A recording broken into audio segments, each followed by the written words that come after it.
Violence Solutions released a report claiming that there were 48,204 deaths caused by so-called gun violence. Well, first of all, there's no such thing as gun violence, only human violence. And the Johns Hopkins report is very misleading. So let's break it down. The first thing Johns Hopkins did was use 27,032 suicides as part of their so-called gun violence report. Now, when someone kills themselves, is that violence by gun? Did the gun commit that act of violence? Absolutely not. Suicide is a result of psychological issues, and suicide should never be used in these types of studies because we know that suicides are not a result of guns and are not reduced in the absence of guns. Now, we learned this from the Australian gun ban that was supposed to reduce suicides. It did not. We can also look at Japan, which is a country where firearms are highly regulated, yet have an extremely high suicide rate. Now, their weapon of choice is the sword. And then there's Guyana, the country with one of the highest suicide rates in the world. The most common weapon used for suicides there is poisoning from agricultural pesticides. Guns are not the problem, but the gun grabbers are committed to their fake narrative and propaganda. Now, don't forget the two implied messages hidden within the so-called gun violence fear campaign. The first is that guns cause violence, and the people using them are not responsible for their own actions. If the gun grabbers were honest, they would call it human violence, because guns being violent is a scientific impossibility. The second dishonest message is that without guns, none of these deaths would occur.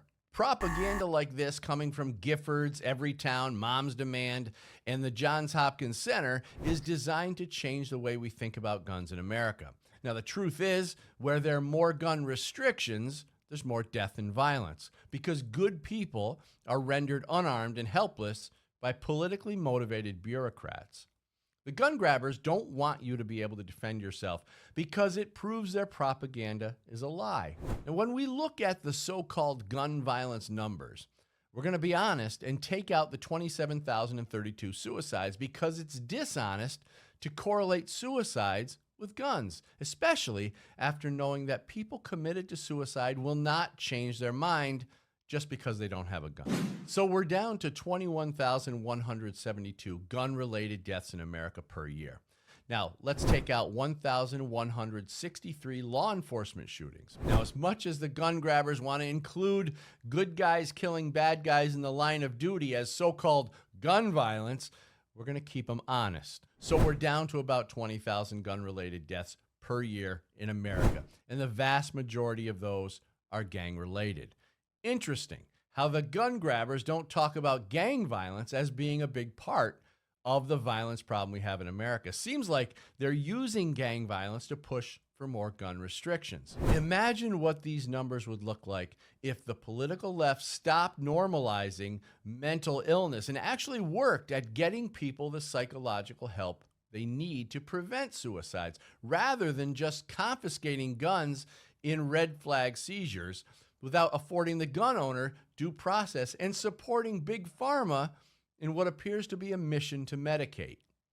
Imagine what these numbers would look like if the political left stopped letting criminals out of jail on early release and bail reform policies. Imagine what these numbers would look like if people like Kamala Harris condemned violent rioters and gang members rather than raising money to get them out of jail and get them back out on the streets, while inviting more violent criminals from other countries. And one last thing. Do you know how many lives are potentially saved every year in America because of guns? According to the Kleck-Gertz study and the CDC, there were approximately 2.5 million defensive gun uses every year in America. Now, this means good people are stopping violent crimes and murders 2.5 million times per year. Anti-gun bureaucrats and left-wing media are perfectly aware that without the ability to defend ourselves, good people are forced into a victim-predator situation. They know that defensive gun use is a necessity, given the manufactured and preventable crime that's perpetuated by the left wing. Yet Kamala Harris and the gun grabbers are insistent on making sure that you are unable to defend yourself and protect your family. Does the anti-gun lobby not want to save lives? Because it sure looks that way.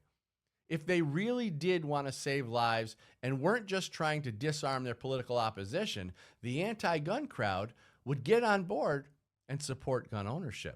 Thanks for watching Bullet Points. I'm Dan Wass for Gun Owners Foundation. You can find more Second Amendment